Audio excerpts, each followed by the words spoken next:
one pretty cool green roof, desert green roof in Southern California. So this is not a Mexican hillside in Hoxton. It's certainly a Southern California, San Diego County hillside, but it's definitely a green roof on top of the visitor center here in Borrego Springs. Pretty cool. And it's certainly how I would design a green roof if I was designing a green roof in the southern US, Southwest, Arizona, you know, Southern California, New Mexico, even into Texas. Perhaps even how I would design one if I was in Arabia. Because I have been asked to design green roofs in Riyadh before now. Which is why it makes me think that nobody actually really considers this as a green roof. They just go, it's an earth sheltered, you know, covered in, well, it's just a building covered in the natural landscape of the surrounding national park. Now it is a green roof because soil and vegetation on a roof equals a vegetated roof space, which in my book equals a green roof. And this one is definitely a desert green roof. Grade level. This is not a green roof, this is grade. And again, we've got all of these plaques telling you what the plants are. Let's go and have a look at this one. Desert lavender, wow. Now, there's desert lavender up on the green roof. Let's see if I can actually get into the visitor centre. And they're probably going to go, what's that weird guy doing looking at the roof? Oh, it says it's open. Let's have a go. Whoa, automatic doors. Right. There's the roof. Serious bit of concrete. Looks like this building was built about 1986. And obviously, the architects, the customer, i.e. National Park, wanted the building to be blend into the landscape. So they covered it in a desert landscape. And I bet you in 1986 it was not considered a green roof. I have spent a little bit of time in North America and I visited quite a few other national parks where they have these kind of green roofs where, you know, the visitor centres had to blend into the landscape. I can think of 3 in Alberta. One's writing on the wall, was it Drum Hill or something? And then there's the Buffalo Smashing Head thingy-doody, which is a great green roof.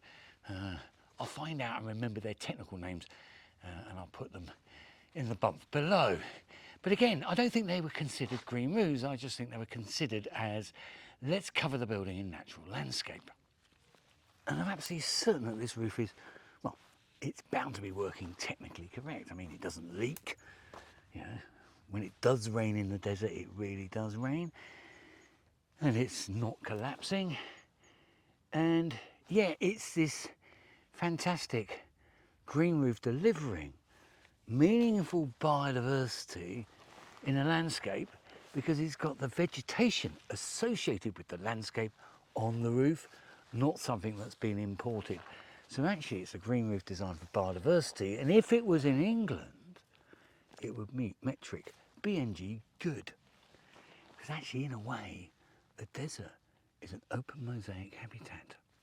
Just for those of you ecologists and technical people based in Europe are watching, there's some pretty funky desert plants on this green roof. Yoyoba, yoyoba.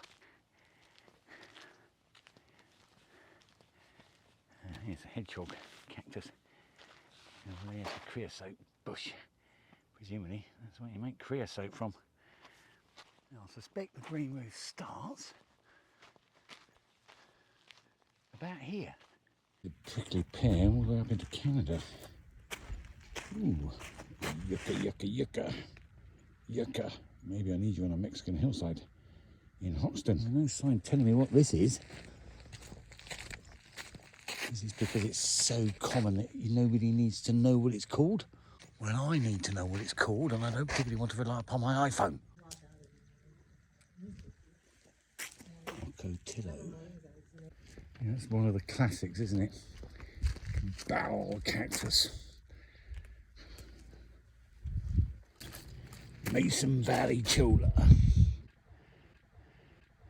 Because it's connected to the landscape, the green roof behind me, you know, birds like quail and even roadrunners, which I'm still yet to see, may walk up onto the green roof rather than fly. Maybe even mountain lions.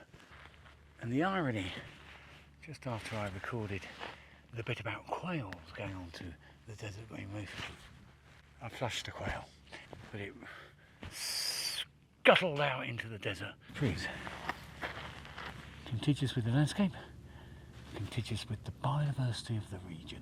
And that's what we want from our green roofs. Wherever they are in the world, whether in the middle of the Californian desert or in the middle of central London, biodiversity should be a key feature of why we deliver green roofs.